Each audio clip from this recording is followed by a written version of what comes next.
बिस्मिल्लाहिर्रहमानिर्रहीम, अस्सलाम वालेकुम। मैं हूं मखदूम शहाबुद्दीन। तक की सबसे बड़ी डेवलपमेंट, नाज़रीन किराम, मशरिक़ वस्ता के अंदर सूरत हाल बहुत तेज़ी से तब्दील हो रही है।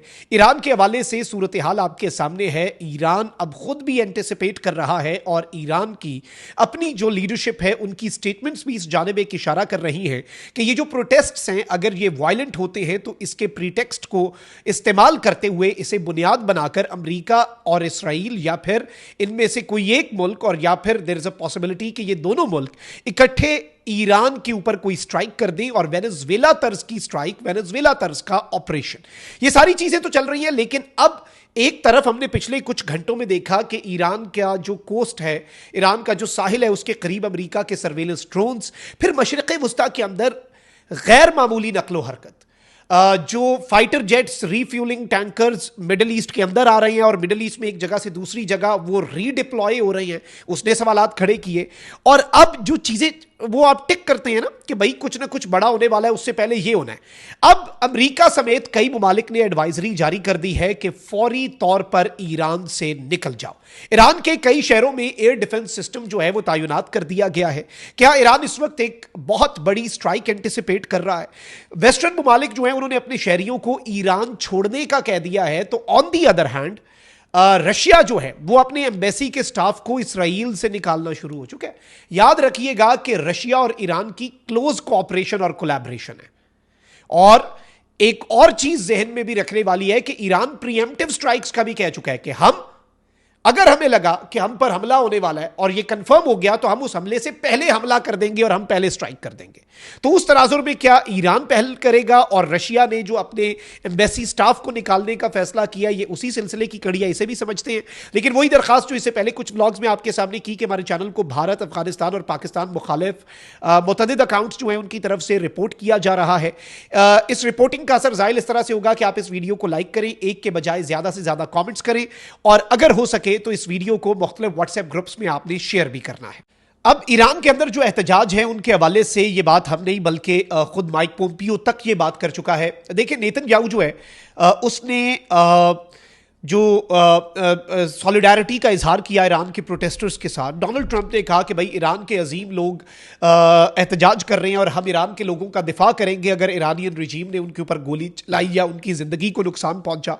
तो अब आप इस चीज़ को समझें कि माइक पोम्पियो ये बात तक कर चुका है कि अब इस रजीम का तख्ता उलटने का वक्त है। इस रजीम के 47 साल हो चुके हैं, ट्रंप भी 47वें सदर हैं और इवन उसने कहा कि ईरान के अंदर प्रोटेस्टर्स और उनके पीछे खड़े मोसाद के एजेंट्स, ये माइक पोम्पियो बात कर रहा है जो ट्रंप के पिछले दौर में 45th टेन्योर जो था उसके अंदर वो वजीर खारजा रह चुका है। ये कोई छोटी चीज नहीं है। अब अमेरिका की मूवमेंट्स हमने देख ली, ठीक है जी। ईरान की न्यूली फॉर्म्ड डिफेंस काउंसिल ने कह दिया कि हम प्रीएम्प्टिव स्ट्राइक्स की तरफ जाएंगे, हम पहले चढ़ जाएंगे, हम पहले हमला कर देंगे अगर हमें लगा कि ये हमला है। देखिए, एक तो होता है कि एक मुल्क ने हमला किया, उस हमले को पहल समझा जाता है, वो एग्रेशन होता है। उसका जो जवाब होता है वो रिटेलिएशन होता है। अक़वाम मुत्तहिदा का चार्टर भी है उस हवाले से। लेकिन प्रीएम्प्टिव स्ट्राइक्स की साइंस ये है कि एक मुल्क जो बिल्कुल आपके दाने पर आके आपको लग गई है समझ के भाई ये हमला करने जा रहा है, आप क्या करते हैं कि आप उस मुल्क से पहले उस पर हमला करते हैं। लेकिन आप ये नहीं कहते हमने पहल की, आप कहते हैं कि हमने उस मुल्क की हमला करने की सलाहियत को अटैक किया है ताकि वो हम पर हमला ना करता और हमने उसके हमले का इंतजार नहीं किया, हमने डिफेंस पहले कर लिया और हमने डिफेंसिव ऑफेंस कर दिया। ये एक स्ट्रैटेजी होती है और ईरान ने ये करके एक तरह से इक्वेशन चेंज करने की कोशिश की है। अब हम क्योंकि इस पूरी सिचुएशन को बड़ा क्लोजली ऑब्जर्व कर रहे हैं और बड़ा तरीके से देख रहे हैं, मैं आपको ये बताऊं, सबसे पहले एनाडोलू न्यूज एजेंसी है टर्की की, वो रिपोर्ट कर रही है। एक तो इंडिया जो है उसने, याद रखिएगा इंडिया इत्तेहादी है इजराइल का बहुत बड़ा।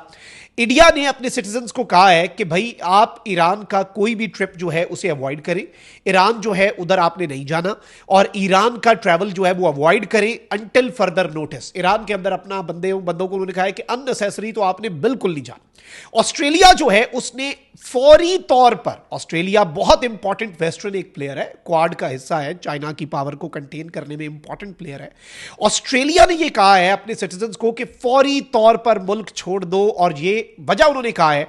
और जो स्टेटमेंट है बड़ी गवर्नमेंट की वो बड़ी इंटरेस्टिंग है। उसमें कहते हैं if you are in Iran you should leave as soon as possible. अगर आप ईरान में हैं फौरी ईरान छोड़ दें। और इन्होंने कहा है कि वॉलेटाइल सिक्योरिटी सिचुएशन है, नेशन वाइड प्रोटेस्ट है जो कि किसी नोटिस के बगैर बहुत वायलेंट हो सकता है। The security situation is volatile, बहुत तेजी से तब्दील हो सकती है और यह एहतजाज पुरतशद्दुद और खूनी हो सकते हैं किसी भी लम्हे और आपको वक्त नहीं मिलेगा। 5 मेजर कंट्रीज हैं नाज़रीन किराम, उन्होंने United states, United kingdom, Canada, India and Australia, total 5 हो गई जी। इन्होंने ट्रैवल वार्निंग्स जो हैं वो ईरान को इशू की हैं और जो प्रोटेस्ट्स हैं उनको एक प्रीटेक्स्ट के तौर पर इन्होंने इस्तेमाल किया, उन्हें एक बुनियाद के तौर पर इस्तेमाल किया। लेकिन इसमें यह भी कहा जा रहा है कि भाई इस तरह की चीजें तभी होती हैं, एयर स्पेस का क्लोजर और ये सारी चीजें, ये होता तब है जब कुछ ना कुछ बड़ा होने जा रहा होता है। अच्छा, ईरान जो है क्या वो अमेरिका तक कोई मिसाइल फेंक सकता है? ईरान के पास उसकी कैपेसिटी नहीं है। हमने 2025 के अंदर जो ईरान इसराइल जंग है और उसके एंड पे जो अमेरिका ने बमबारी की न्यूक्लियर साइट्स पे, उसमें देख लिया ईरान इसराइल तक पहुंच सकता है। और ईरान जो मशरिक़ वुस्ता के अंदर अमेरिका के एयर बेसेस हैं, जैसे अल-उदैद एयर बेस पे ईरान ने मिसाइल दागे, ईरान उन तक पहुंच सकता है। ये एक एग्जांपल है। ईरान के पास इसके अलावा ऐसी टेक्नोलॉजी तो नहीं है कि वो अमेरिका के ऊपर डायरेक्ट अटैक कर सके। अब एक तो अगर अल्लाह ना करे जंग छिड़ती है, हम तो यही दुआ करेंगे कि अमन हो, लेकिन अगर जंग छिड़ती है तो ईरान जो है वो रिटेलिएशन अमेरिका के बेसिस और सेकेंडली इसराइल के हवाले से करेगा। इस सब के अंदर अब यह बताया जा रहा है कि रशिया की जो आर्मी है, और ये डेली ईरान न्यूज ने फ्लाइट डाटा शेयर करके रिपोर्ट किया है कि रशिया की फौज ने अर्जेंटली अपने स्टाफ को, जो रशियन एम्बेसी का स्टाफ है और उनकी फैमिलीज हैं, उन्हें इसराइल के अंदर से फौरी तौर पर इवैक्यूएट करना शुरू कर दिया है। और इस वक्त मैं आपको यह बताऊं कि बताया गया है कि रशिया ने 24 घंटे के अंदर तीसरी फ्लाइट चलाई है और ये रशियन फौज चला रही है, नॉर्मल एयरक्राफ्ट भी नहीं है। ये रशिया की फौज इवैक्यूएट कर रही है, बंदे यहां से अपने निकाल रही है। और इस सब के अंदर कुछ ना कुछ ऐसा है, ईरान का मीडिया ये कह रहा है कि जिसका रशिया को बता दिया गया है, जिसके हवाले से रशिया को ऑन बोर्ड ले लिया गया है, जिसके हवाले से रशिया को एक तरह से लूप में लिया गया है ईरान की तरफ से। देखिए, चाइना जो है वो भी एक बड़ा इंपॉर्टेंट प्लेयर है इस सब के अंदर। अभी तो बल्कि रशिया का अपना फड्डा चल पड़ा है ना, रशिया की जो कश्ती है उसके ऊपर अमेरिका का कब्जा, और फिर रशिया ने भी अपने आबदोज और बहरी बेड़े और ये सारी चीज़ें भेज दी। तो ये जो अभी हम ऑब्जर्व कर रहे हैं सिनेरियो, ये बड़ा ख़तरनाक सिनेरियो है। इसमें आलमी ताकतें आमने सामने हैं, इसमें बहुत कुछ हो सकता है। इसमें मशरिक़ वुस्ता का जो कॉन्फ्लिक्ट है वो फैल सकता है। पाकिस्तान का हमसाया मुल्क है ईरान, मतलब कहाँ तक चीज़ें, देखें हर मुल्क तक उसकी हिद्दत और शिद्दत जो है ना जंग की जाती है। जंग तो खुद एक मसला है, जंग क्या मसलों का हल देगी। देखें, वो लड़ाई मसला होता है और लड़ाई से मसले का नहीं निकलता। मसला ही जब लड़ाई है, मसला ही जब जंग है, तो जंग तो मसले का हल कैसे हो सकती है?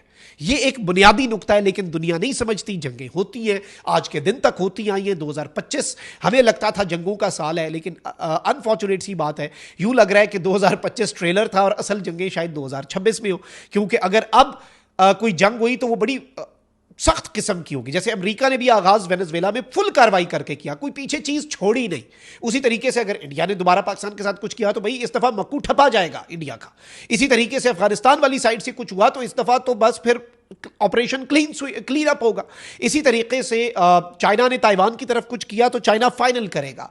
अमेरिका जो है वो अगर कोई इकदाम करेगा तो यूं लग रहा है कि सारी जो चीजें हैं वो पाइलअप होते होते ऐसा लावा एक फट चुका है। हम तो यही दुआ करेंगे कि ये लावा उबल रहा है जो ये ना फटे, लेकिन सूरत हाल जो है वो वॉलेटाइल है। पूरी दुनिया के अंदर ही सिचुएशन जो है वो खराब है। कॉमेंट सेक्शन में राय का इजहार जरूर कीजिएगा। अपना बहुत ख्याल रखें। अल्लाह निगहबान। पाकिस्तान जिंदाबाद।